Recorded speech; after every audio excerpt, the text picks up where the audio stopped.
Ang problema ng pork ko, bago lang ito eh. Mountain Peak.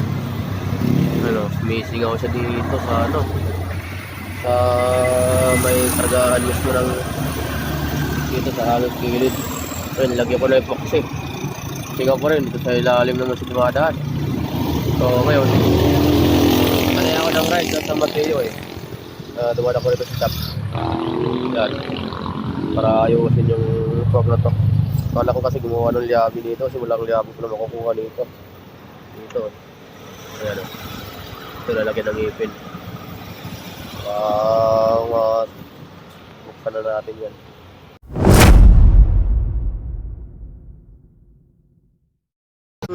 Materialis natin para gumawa ng liabi dito sa pork na to. Yan. May ang ipin-ipin na yan eh. Ano? Walang makuha ang liabi kasi ito kahit naganap ko sa Lazada eh.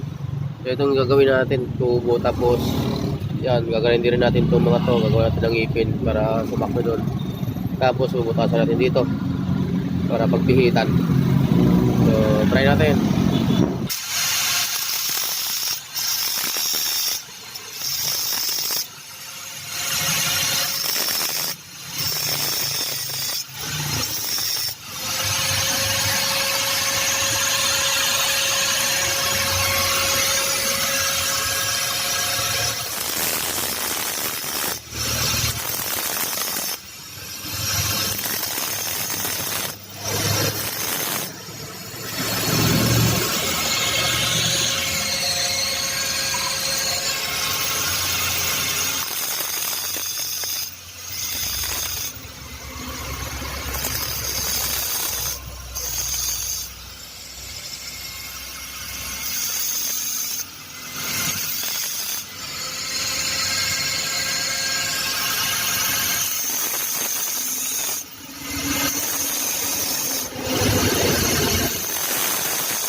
So ayan, ito.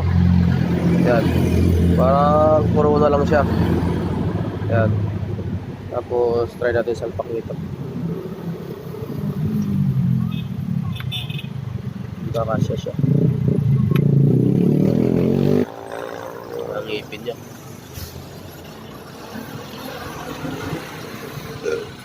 Ayan. Kailangan na natin ng butas ito para paglagay ng pipihitan. Or pwede naman na labi tubo. Try ko muna ng labi tubo. Baka kaya na.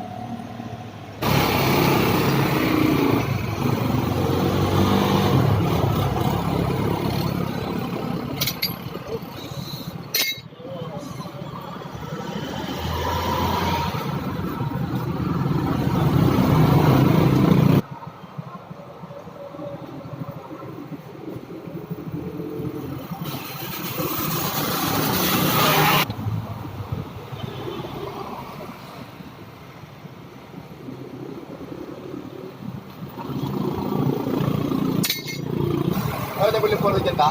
Ito.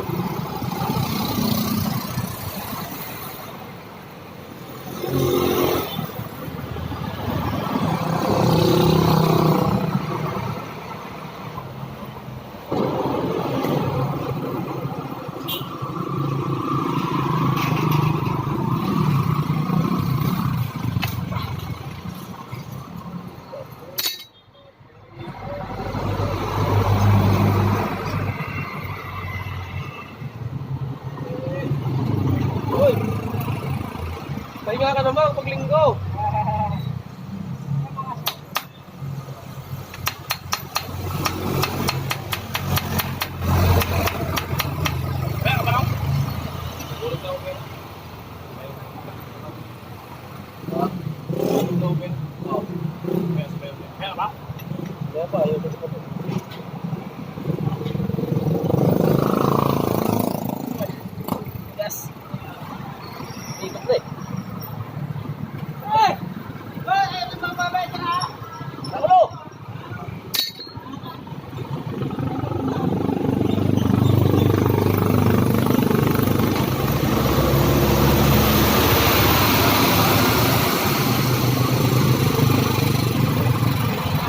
Umiikot na siya.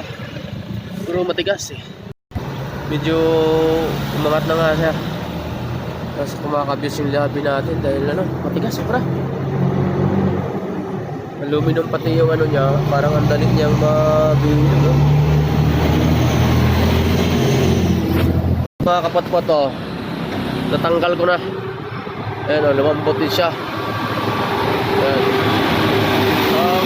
Ito yan, low thread siya. Yan, low thread na siya dahil sa sobrang tigas na tanggalin. Siguro may thread lock na siya. Yan, nung tinanggal ko yan, talagang na-lost thread siya kaya pala sobrang tigas tanggalin. Yan, yung thread tsaka sa loob, medyo hindi pa naman siguro lost thread. Baka yung bungad lang siguro medyo mahirap. Kasi nga kasi nito, sa taas tsaka dito sa ilalim. Yan. Yung ilalim na yan, oh.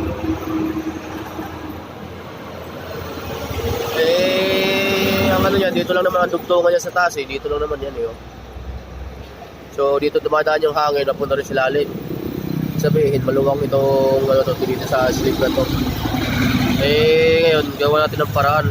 Siguro lalagyan ko na lang ng epoxy mismo itong loob na to. Para, ano, sumibay siya. Hindi magkaroon ng singaw talaga. Dahil grabe. Sayang yung 4,000 ko rito, 2 linggo ko pa lang ito ginagamit eh. Mountain Peak oh. Napaka low quality. Bili ko ito 3,800 tapos shipping pa. Lumabot ako ng 4,000 din dito eh. Sayang naman kung bibili agad ako ng panibago eh. Nakabili ko lang. So gagawin ko muna ng paraan baka sakaling maayos o tumino siya. So sayang oh. Straight talaga siya. Ito. Nalinisan na natin ito. Dapat pati ito mismo cylinder niya. Yan. Nakita ko rin na ano, problema nito. Masyado itong maiksi. Yung takip na ito. Halos dito lang siya sa bungad na kumakapit eh. Oh. Kaya anong pinakakit ito, tagilid ng pasok. Hindi siya sumakto ng pasok. Hinigpitan lang na hinigpitan. Kaya ayun, nagkaroon ng problema. Sumigaw. Hindi kasi masyadong lumapat itong o-ring eh. So hindi siya masyadong nagtatrabaho. Since na loose street na kasi ito, so delikado itong tumalsik eh. Pagka binalik lang natin ito ng ganito eh. Mahirap ito mag-fabricate. Dahil itong takip okay lang, madali lang. Itong kargahan ng ano, hangin. Itong mahirap eh. Wala tayong pang mawiling kargahan ng ano, ng hangin. Napito na ganito na pwede natin itanim doon sa papabrikit natin. Pero kung totoo, kaya naman ito pabrikit. Ito lang talaga problema sa gitna. Kasi kaya-kaya man ng machine shop yan. Kaso ito lang talaga problema. So ang gagawin natin dito, maglalagay na lang ako ng epoxy dito. Tip ko wala nang tanggalan talaga. So ito, buka natin. Nilagay ko yan o, beta gray. Yan, beta gray. Kasi ito talaga yung gasket maker talaga na alam ko na subok na. Kasi ito yung mga ginagamit namin dito sa mga makina. Yan, mga sasakyan na ginagawa namin. Kaya ito sure bull to. Try nyo na lang din pagka may problema kayo ng kagaya ng problema sa purpo. Nakabit ko na yan, lumapat na. So antayin na lang natin itong matuyo. Hopefully siguro mga 2 taon tuyo na to. Joke lang. Isang oras na tuyo na rin to, matigas na rin to. So wag muna natin lagyan ng hangin hanggat di pa masyadong tuyo yung gasket maker natin, para di naman masayang yung gawa natin.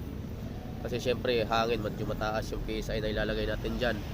Ang nilagay ko rito 70 PSI depende kasi sa bigat natin yan So sa akin mga 70 PSI yung required, kaya yun ang kinakarga ko.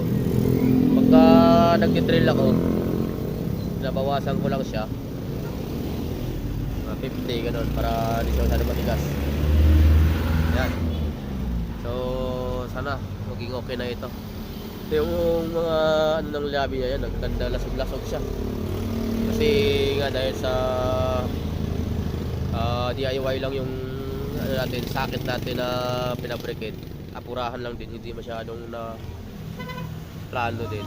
Kaya ayun, medyo hindi maganda yung kumakabis ng konti, kaya nagagasgasan talaga yung natin. Pero okay lang yan kasi may takip naman siya, hindi rin makikita yan. So ayun, magbigay na lang siguro ako ng panibagong update dito sa ginawa kong DIY na to. So maraming salamat.